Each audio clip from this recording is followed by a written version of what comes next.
Vegas, where I go to every casino in Las Vegas that has a poker room and I play some poker. It's your boy Ralpha. I'm back. Took a 2-month hiatus.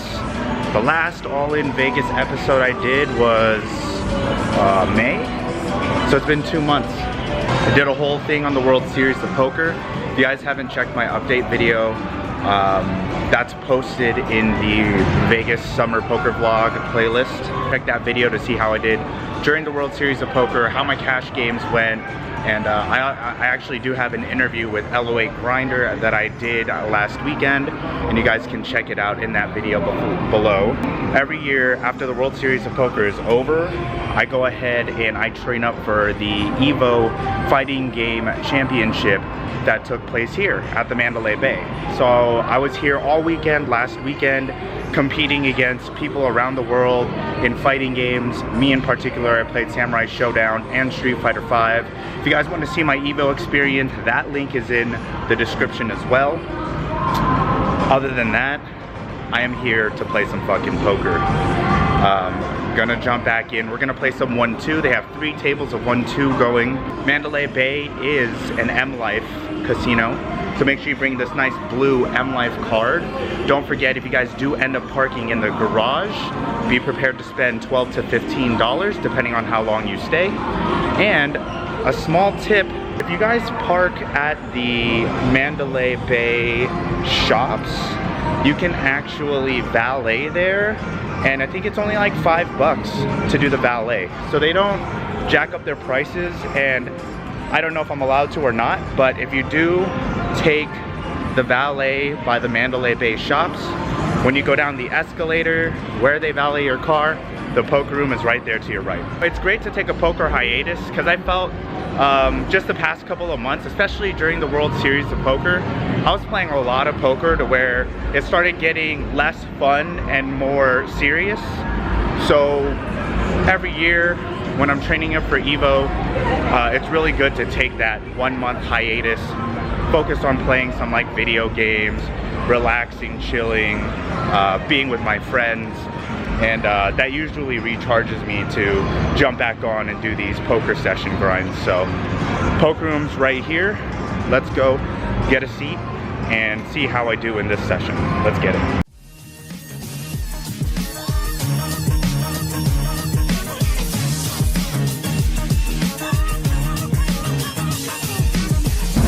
A nice empty sports book.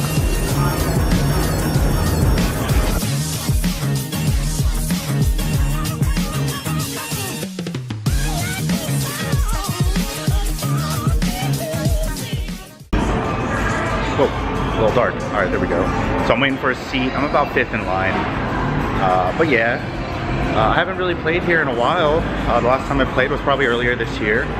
And it was a mix of players. I played right before the WSOP. Actually, one of my friends works at the shops at Mandalay Place.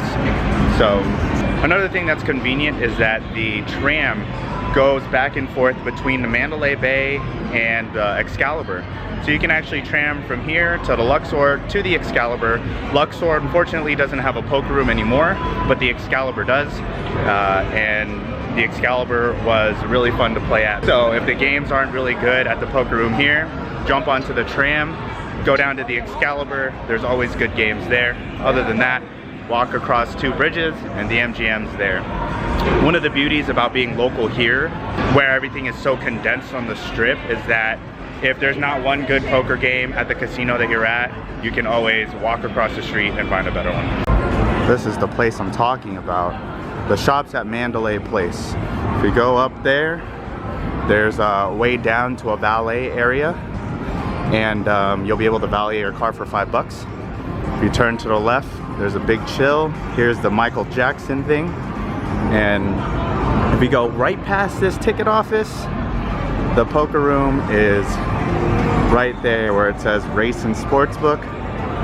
Bam, poker. Let's walk over there.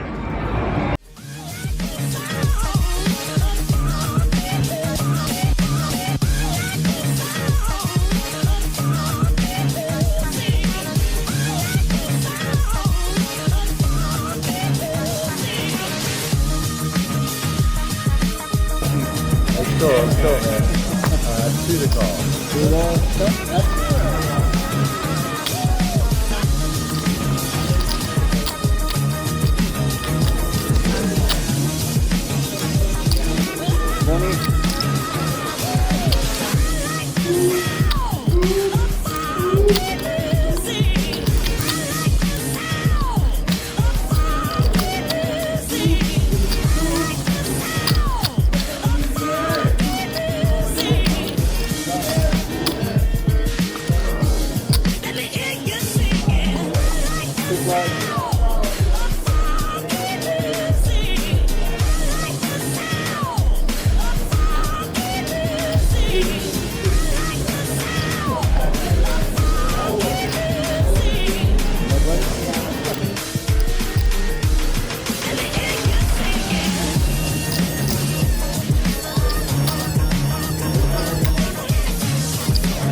See what you do. Maybe it's one there. Hey, maybe good. I thought a 5 would do it.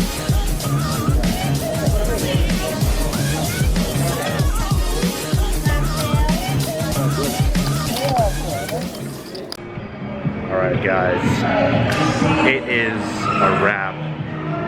All done. So I didn't do a mid-session update because when I got my name on the list, we actually started a brand new game. And this game was definitely interesting. Unfortunately, I do not have a lot of poker hands to go over, mainly because there was one particular player at the table, but every hand, I think he had bought in for the max, which was $300, like close to, I think he dumped over like 3-4 grand. Initially, he dumped $2,000 in the first 45 minutes of the table. So because this particular player was on my left, I really needed to do certain things with my range. Let me get to my car and we'll talk about it. I was in the game for $200 and we cashed out for $140 for a $60 loss. Not bad. I think I started the bankroll today at $2,050. So we just dipped right under the 2,000 mark, but that's okay. Not a huge loss. Lots of fluctuation, lots of variance in this session. At one point, I don't think I ever peaked over 220 or something like that, unfortunately. A lot of the hands that I got into, it was just weird spots. I couldn't really play poker, so to say. And yeah, I just can't believe that a lot of players would complain about a player just consistently opening super wide. Like, I think that's another thing that bothered me, is that while we were playing the session, there was a whole bunch of players, when he was going all in, every single hand, basically, whether it's on the flop, turn, or river, like, everyone was getting upset. Like, oh, what is this guy doing, or whatever the hell. Like, they weren't able to adjust. They wanted to play their so-called way of poker. And I like it. I like when I have to adjust the way that I play to try and take edges to make more money. And if I had a lot more bullets, I would have taken higher variance routes. But unfortunately, I didn't even get hands to play back at him. You know, I started to put more value on like Broadway cards, suited Broadway cards, suited aces, and that's pretty much it. I took out suited connectors out of my range. Jack 10 was depending on prior action and depending on my position.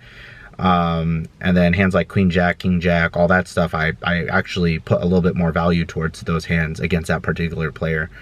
But other than that, yeah, $60 loss, no big deal.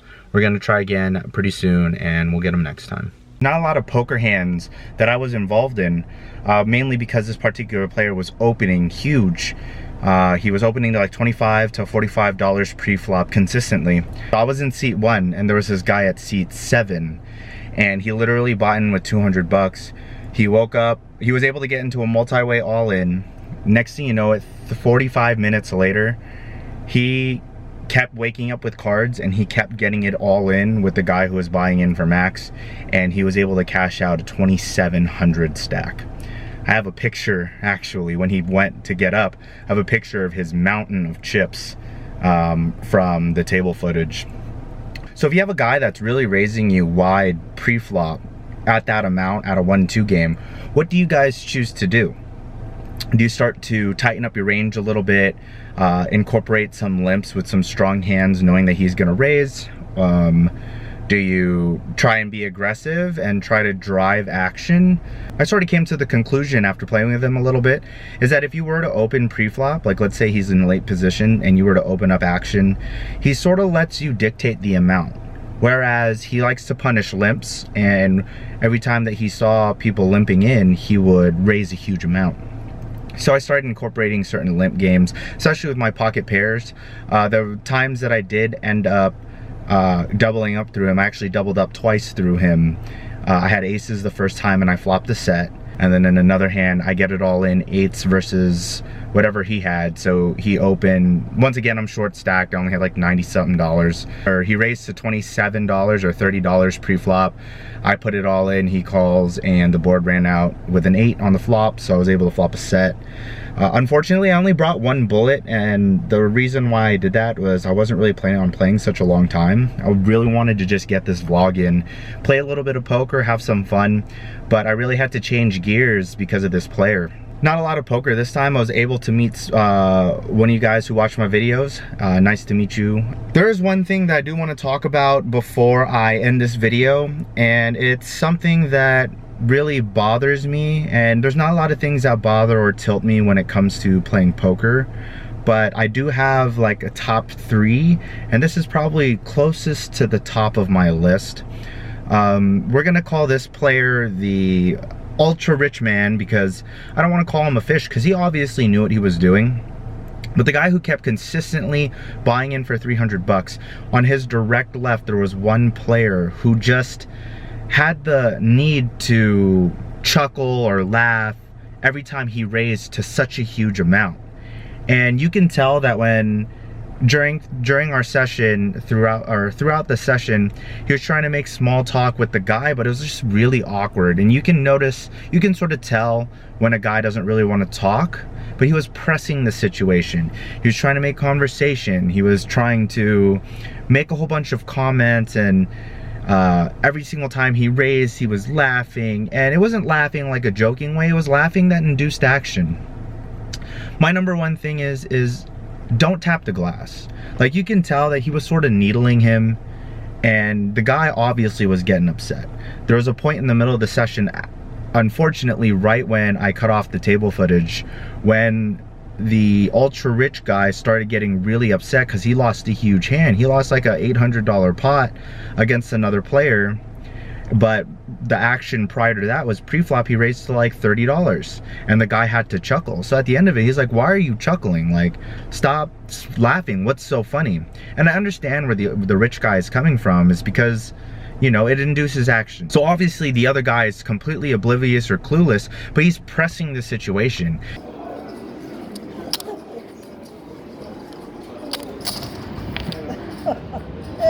Hey, take it easy.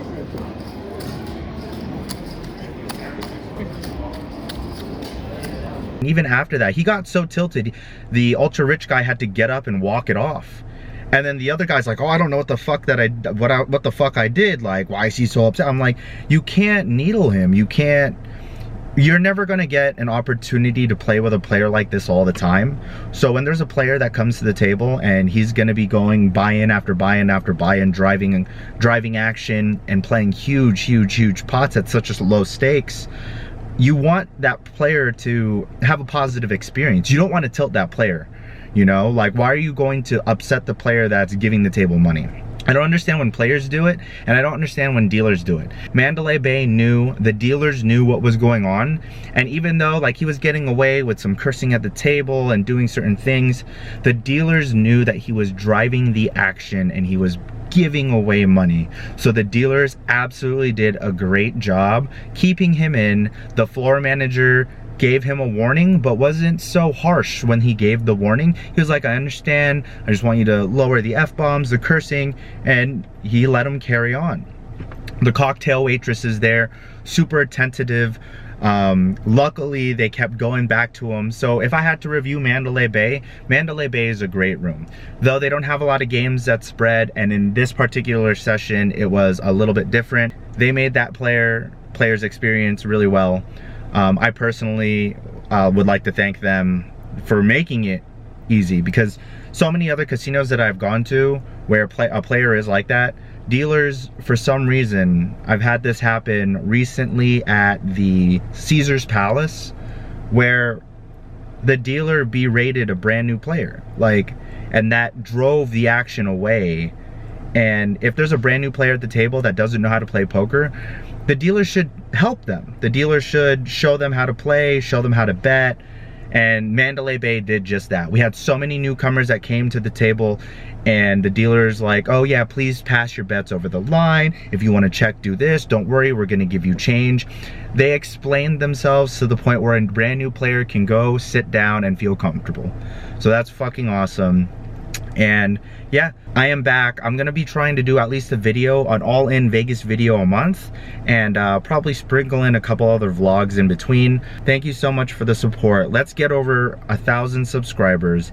If you guys like what you see, hit the thumbs up below. If you didn't, thumbs down. Comment below, let's chat. Otherwise, subscribe to my YouTube channel. Thank you so much for all the support. I will see you guys in the next video.